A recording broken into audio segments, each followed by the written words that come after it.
दोस्तों, आज जिस संबंध में मैं वीडियो बना रहा हूँ आप लोगों के समक्ष, ये जो विषय है काफ़ी थोड़ा पुराना भी हो चुका है, बट यह इसके संबंध में मैं कह सकते हैं कि आप एक विचार जो भी रोड मैप है मैं आपको समझाने की ज़रूर कोशिश करूँगा दोस्तों। तो दोस्तों, वीडियो बहुत ही एजुकेशनल होने वाला है, तो आप लोगों से निवेदन है कि इस वीडियो को शुरू से लेकर अंत तक ज़रूर देखिएगा। नमस्कार दोस्तों, मेरा नाम है सचिन और आप सभी का स्वागत है मेरे यूट्यूब चैनल सचिन यूनिक में। तो चलिए दोस्तों, वीडियो शुरू करते हैं।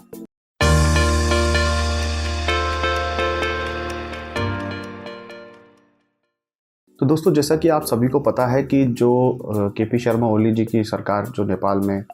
है और जो बहुत ही विवादों में घिरे हुए हैं, इनने कुछ अपने राजनीतिक इश्यूज़ को लेकर के, राजनीतिक विकल्पों को लेकर के जो पार्टी के ऊपर बैन लगाया था, नेकपा माओवादी और विप्लव समर्थक, विप्लव उनके लीडर थे और उनके जो प्रवक्ता हैं वो कॉमरेड प्रकांड है, तो इनके ऊपर बैन लगाया था और इन्हीं के साथ वो पूरी तरीके से एग्रीमेंट करके उन्हें मुख्य राजनीति की धारा में ले आए। तो यह बहुत समझने वाली बात है कि ऐसे समय में ऐसा क्यों हुआ, जब केपी शर्मा ओली जी और प्रचंड दोनों ने मिलकर के जब विप्लव पे पूरी तरीके से जब बैन लगा दिया था। और आज का समय देखिए कि ऐसा क्या मतलब ध्रुवीकरण हो गया दोनों राजनीतिक पार्टियों का, जो कि केपी शर्मा ओली जी की जो पार्टी एमआलए और जो माओवादी केंद्र की जो पार्टी है वो प्रचंड, इन दोनों में दरार वैसी आ गई थी। और कहीं ना कहीं राजनीतिक परिवेश का फ़ायदा उठाते हुए, या राजनीतिक कह सकते हैं कि आप अपॉर्चुनिटी का फ़ायदा उठा के केपी शर्मा ओली जी ने डायरेक्टली एग्रीमेंट किया विप्लव से।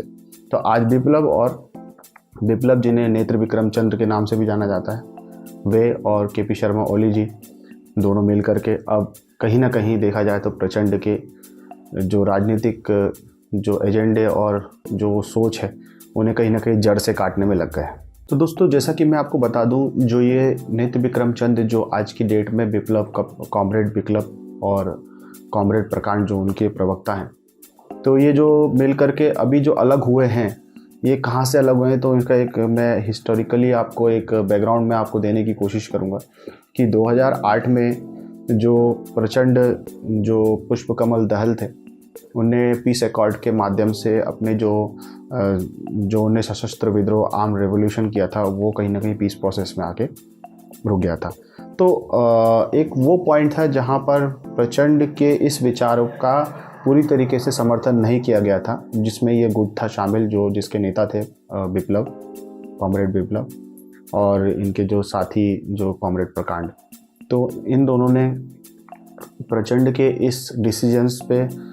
काफ़ी ऑब्जेक्ट किया और काफ़ी मतलब वो सहमत नहीं हुए। तो इसी के साथ देखा जाए तो दोनों के इस असहमत होने के कारण इस विषय पे वो कहीं ना कहीं देखा जाए तो एक कोने में प्रचंड देखे गए और दूसरे कोने विप्लव देखे गए, और ज़्यादा समय तक वो भूमिगत ही रहे। और तब तक जो प्रचंड थे उन्हें 2008 में पीस प्रोसेस के समय जो हथियारों का जो डिसोल्यूशन करवाया, और जो कि पीएलए सेना थी, जिसे पीपल्स लिबरेशन आर्मी या जनमुक्ति सेना भी कहा जाता है, उसका भी डिसोल्यूशन किया गया। और कहीं ना कहीं कुछ जो पीएलए के जो कह सकते हैं कि कुछ लोग थे, उन्हें नेपाल आर्मी में भी रिक्रूट किया गया और कुछ बहुत से लोगों को नहीं किया गया, और उनका फ़ायदा इस प्रकार उठाया गया। जो पीएलए के जो लोग थे, तो आज की डेट में वो खाड़ी मुल्कों में जा कर के मेहनत मजदूरी कर रहे हैं, तो कहीं ना कहीं रोजगारी उनकी वहीं अपने ही देश में ही उनको सेट करना चाहिए था। ये बहुत बड़ी भूल थी प्रचंड की, और ये कहीं ना कहीं एक कह सकते एक मुद्दा भी है, जिसको लेकर के विप्लव भी पूरी तरीके से जो प्रेजेंट के जो लागू किए गए मॉडल को नकारते हैं। और देखा जाए तो वो मानते नहीं है उनको कि जो क्रांति वो करना चाह रहे थे, जिस क्रांति से आर्म रेवोल्यूशन हुआ और जो राजतंत्र ख़त्म हुआ नेपाल में, वो सही जगह जा कर के नहीं पहुंचा, उनका ये कहना था विप्लव का। और कहीं ना कहीं देखा जाए तो जो आज की डेट में जो प्रचंड है, वो कहीं ना कहीं बहुत ज़्यादा करप्ट हो गए हैं, जिन्होंने अपने मेन कैंपेन को, मेन रिवोल्यूशन को एक अंत लाइन तक नहीं पहुंचा पाए थे, अपने गंतव्य तक नहीं पहुंचा पाए थे। तो दोस्तों, मैं बता ही रहा था मैं आपको पीएलए के बारे में। तो पीएलए के बारे में मैं आपको और एक चीज़ बताना चाहूँगा कि जो पीएलए अगर डिज़ोल्व हुई 2008 में, जब पीस प्रोसेस हो रही थी, तो पीएलए के काफ़ी जवानों को देखा जाए तो नेपाल के कई अलग अलग सेक्टर्स में डिप्लॉय किया जा सकता था, जैसे कि आप कह सकते हैं कि इंडस्ट्रियल फोर्स हो गया, या बॉर्डर सिक्योरिटी फोर्स हो गया, या कोई होम गार्ड हो गया, या पुलिस में भी कहीं ना कहीं उनको रिक्रूट किया जा सकता था, क्योंकि थे तो वो मिलिटेंट। आर्म रिवोल्यूशन के जो मिलिटेंट थे उनको काफ़ी ज़्यादा नॉलेज भी होती है हथियारों की और प्लान्स की, प्रोसेस की, किस प्रकार मिलिट्री साइंस का उनको नॉलेज भी होता है, और था भी। इस वजह से वो रिवोल्यूशन में उन्होंने बहुत तगड़ी टक्कर दी थी नेपाल आर्मी को। तो कहीं ना कहीं जब पीस प्रोसेस में आए, जब संबंध अच्छे हुए, तो उस केस में सारे पीएलए के लोगों के साथ भ्रष्टाचार न करते हुए वो प्रचंड को डायरेक्टली उन्हें अलग अलग क्षेत्र में डिप्लॉय करा देना चाहिए था। इस प्रकार के मतलब हट भी कर सकते थे सरकार के समक्ष जा कर के, पर ऐसा नहीं किया। उनने खुद का लाभ देखा कि क्या किया, उनने ये प्रोसेस ख़राब कर दिया। और इस बात से नेपाल की जनता को भी ऐसा लगता है कि नहीं, जो विप्लव हैं वो हथियार ही उठाना नहीं जानते, वो बात करना भी जानते। तो बहुत से लोगों को ऐसा लगता था कि नेपाल में कहीं ना कहीं जो रिवोल्यूशन है वो सशस्त्र विद्रोह ना हो जाए और विप्लव फिर से मतलब कोई ऐसी क्रांति ना कर दें जो कि पूरे के पूरे नेपाल को 5-6 वर्ष 10 वर्ष तक पीछे ले जाए। तो वो आज बातचीत की टेबल में है और ये देख करके बहुत अच्छा लग रहा है कि ठीक है, किसी ने शुरुआत तो की, केपी शर्मा ओली जी ने की या किसी ने भी की, अगर उनसे बात करने की कोशिश की है और एक राजनीतिक परिवेश को बहुत अच्छा करने की कोशिश वो कर रहे हैं, तो बहुत अच्छी बात है। और इसी के साथ में एक आपको एग्जांपल भी देना चाहूँगा दोस्तों कि जो विगत समय में जो सीके रावत मधेश आंदोलन के जो नेता थे हैं, वो भी अब मुख्य धारा की पार्टी में आ गए हैं। जनमत पार्टी उन्हें बनाई है, तो वो भी कहीं ना कहीं उन्हें भी साथ में लेकर के आकर के जो केपी शर्मा ओली जी ने जो दरियादिली दिखाई कि नहीं ठीक है आप भी आइए, बट जो आपके जो पहले के मुद्दे थे कि आप मधेश को अलग करना चाहते हैं नेपाल से, इस विषय पे आप कुछ भी नहीं बोलेंगे और आप इस प्रकार के जो आपके उद्देश्य हैं आपको छोड़ना रहेगा। बस आप अपने मधेश में अगर कोई डेवलपमेंट करना चाहते हैं तो मुख्य धारा की राजनीति में आकर के चुनाव जीत करके सरकार में जा कर के आप वहाँ के लोगों का विकास कर सकते हैं। इस प्रकार के मॉडल उनके सामने रखे थे और कहीं ना कहीं कन्वेंस भी हुए थे, जिसको लेकर के दोनों पक्षों के बीच में एग्रीमेंट हो गया था केपी शर्मा ओली जी और सीके रावत जी के समय। उसी समय में ये बात थी दोस्तों, कुछ ऐसे बुद्धिजीवियों ने भी बात उठाई थी, इस प्रकार के एग्रीमेंट केपी शर्मा ओली जी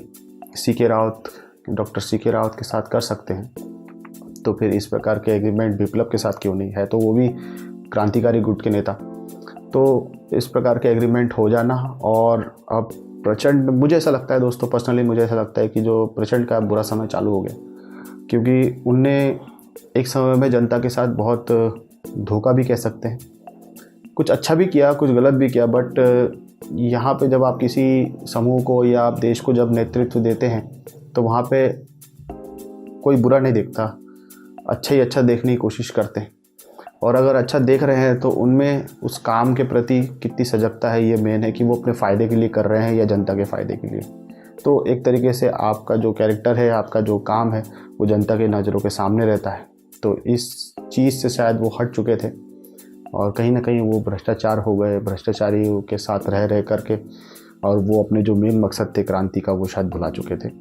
तो ठीक है, अब देखते हैं कि आगे के परिवेश में क्या होता है दोस्तों, कि केपी शर्मा ओली जी के साथ मिल करके विप्लव अगर कुछ नया करना चाहते हैं, या इनका जो सोच है कि नया मॉडल, वो नए मॉडल को ही लागू करना चाहते हैं नेपाल में। अब ये बहुत कॉम्प्लेक्स इशू है, इसमें सारे पार्टी को एक मत पे आना ज़रूरी है, क्योंकि अगर एक अलग ही मॉडल चाहिए तो फिर इन सब जितने भी डेमोक्रेटिक पार्टीज़ है, इन्हें कहीं ना कहीं तरीके से पूरी तरीके से हटाना भी ज़रूरी है। अभी ये तो हो नहीं सकता दोस्तों, क्योंकि जितनी भी पार्टीज़ हैं इनको रातों रात ख़त्म नहीं किया जा सकता, इनको हटाया नहीं जा सकता। तो कहीं ना कहीं कोई बीच का रास्ता निकालना ज़रूरी है। बट जो क्रांति का जो इन्हें रास्ता निकाला था, जो माओवादी क्रांति को, ये जब तक अंत तक अपने जो मेन एजेंडे तक नहीं पहुंचाएंगे तब तक शायद ये विप्लव गुट रुकने वाला नहीं है। तो देखते हैं दोस्तों क्या होता है। जो भी अपडेट्स आएंगी और जो भी बात है मैं फुल एनालिसिस के साथ आपके सामने रखने की कोशिश करूंगा दोस्तों।